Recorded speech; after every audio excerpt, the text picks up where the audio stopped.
તો દેવભૂમિ દ્વારકા જિલ્લાના ખંભાળિયાના 4 લોકો નેપાળમાં ફસાયેલા છે। તેઓ તમામ સુરક્ષિત હોવાનો વિડીયો મોકલી પરિસ્થિતિ જણાવી હતી, જેમાં વિરમદળ, કેશોદ ગામ, ગોલણ શેરડી, વડતરા ગામના 4 યુવાનો ફ્લાઇટમાં કાઠમંડુ ગયા હતા।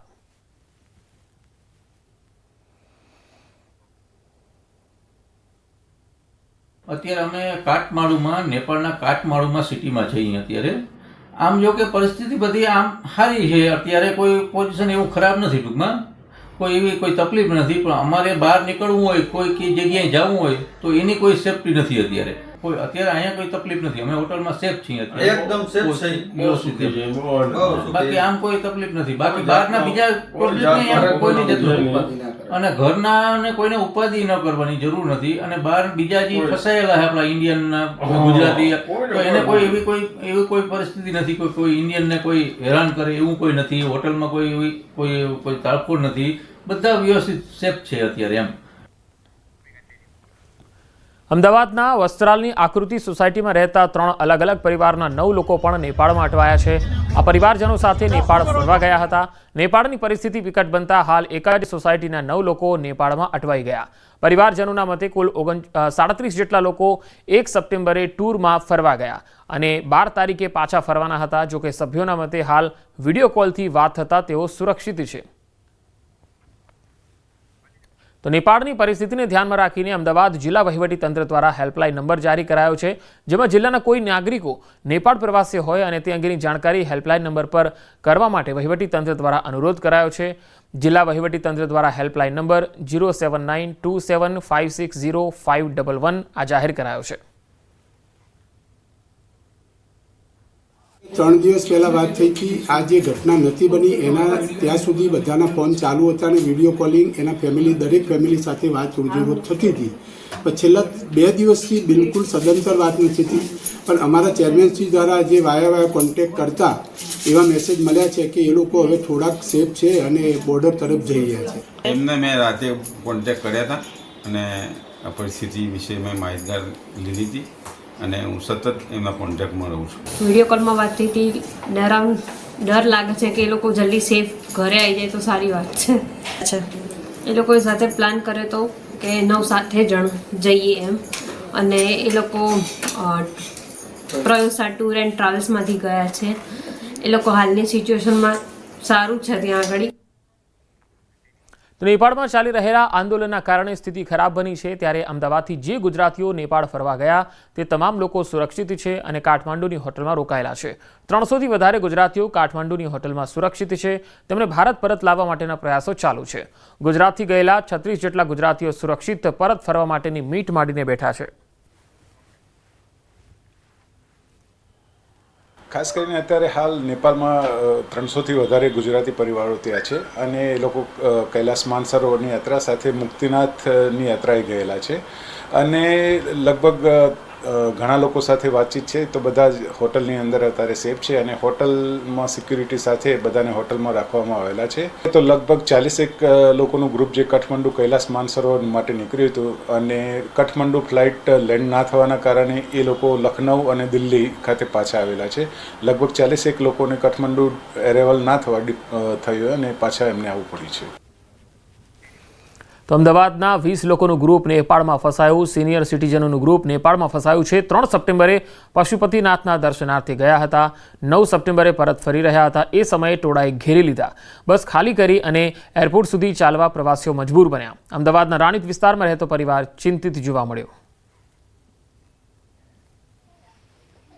નેપાળમાં ઊભી થયેલી તંગદિલી બાદ અનેક જે પ્રવાસીઓ છે તે નેપાળમાં ફસાયા છે। એમાં પણ સૌથી વધુ જે ગુજરાતીઓ છે તે ફરવા માટે જતા હોય છે। એમાં પણ કાઠમાંડુની અંદર સૌથી વધુ ટુરિઝમ હોય છે, ત્યારે ગુજરાતના અને ખાસ કરીને અમદાવાદના અનેક પરિવારો ફસાયા છે। ત્યારે અમદાવાદના રાણીપમાં રહેતા બારોટ પરિવાર પણ ત્યાં ફસાયો છે। ત્યાં શું સ્થિતિ જાણવાનો પ્રયાસ કરશું। ખુદ એમના જે કહી શકાય કે વહુ અને સાથે જ એમના જે સસરા પણ આજ દેખાઈ રહ્યા છે, વાત કરવાનો પ્રયાસ કરશું।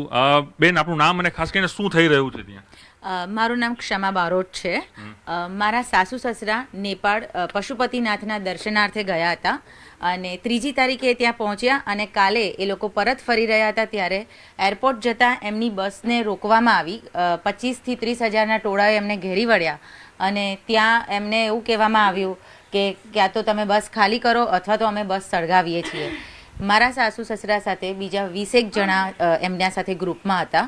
એ દરેક ઓલમોસ્ટ સિનિયર સિટીઝનના એજના છે અને એ વખતે એ લોકોને એવી ફરજ પડી કે લગેજ સાથે એમને ઉતરી જવું પડ્યું અને ત્યાંથી ચાલતા 5 થી 7 કિલોમીટર દૂર એરપોર્ટ હતું, ત્યાં એ લોકો ચાલતા લગેજ સાથે જતા હતા.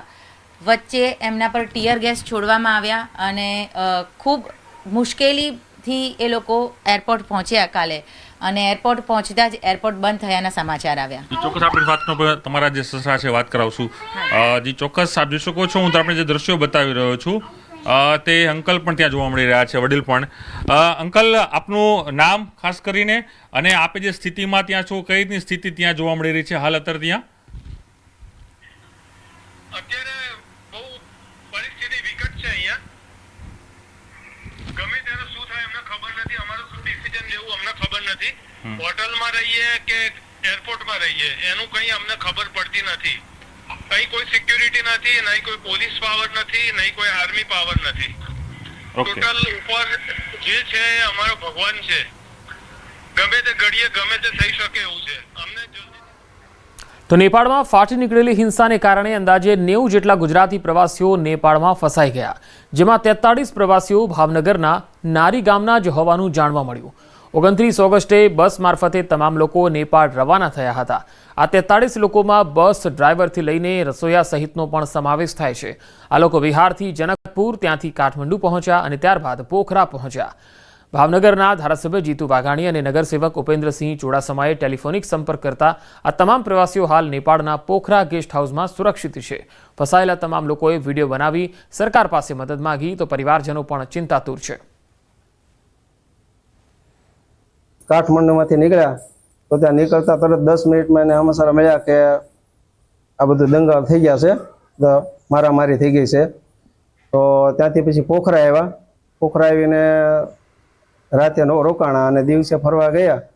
તો બપોર સુધીમાં ત્યાં પોખરામાં પણ બધું કરફી લાગી ગઈ અને ત્યાંથી પાછા આવતા રહ્યા હોટલે.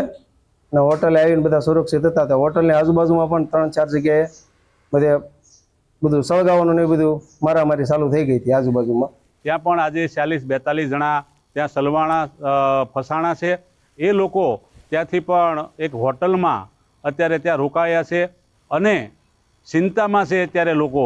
ત્યારે ગુજરાત સરકાર, ભારત સરકારને અમારી એક વિનંતી છે વિપક્ષ તરીકે કે આમને મદદ કરો અને તાત્કાલિક ધોરણે એને ભારત કે જેના વતનમાં પરત લાવો. અત્યારની માહિતી મુજબ ટોટલ ભાવનગરના 45 લોકો ત્યાં નેપાળમાં છે અને હું જાતે કાલ રાત્રે એને જે 43 લોકો છે એના પ્રતિનિધિ જે પોખરા ખાતે રોકાયેલા છે એની સાથે વાત મારી થઈ હતી. ત્યાં તમામ લોકો સુરક્ષિત છે. બીજો દેશ છે તો એટલા માટે જે ઇન્ડિયન એમ્બેસી મારફતે અને રેઝિડન્ટ કમિશનર સાહેબ મારફતે જે કાર્યવાહી થશે એના પ્રમાણે અમે લોકો માહિતી ઉપર મોકલી દીધી છે. તો સુરેન્દ્રનગરના રતનપુરનું દંપતી નેપાળના કાઠમંડુમાં હાલની પરિસ્થિતિમાં ફસાયું છે. વિરમભાઈ ડાભી અને તેમના પત્ની ગૌરીબેન ડાભી 4 સપ્ટેમ્બરે નેપાળ ફરવા ગયેલા અને 9 સપ્ટેમ્બરે કાઠમંડુ પહોંચ્યા, જ્યાં અલગ અલગ રાજ્યના 200થી વધુ પ્રવાસીઓ કાઠમંડુ ગૌશાળામાં રોકાયા હતા. દંપતીના કહેવા પ્રમાણે 5000થી વધુ લોકોના ટોળાએ ગૌશાળામાંથી તમામ પ્રવાસીઓને બહાર કાઢી ગૌશાળાને આગ ચાંપી દીધી. ગઈકાલે તેમણે વિડીયો બનાવીને સ્થિતિ જણાવી. હાલ કાઠમંડુમાં શાંતિ હોવાનું અને પોતે હોટલમાં સલામત હોવાનો દંપતીએ દાવો કર્યો.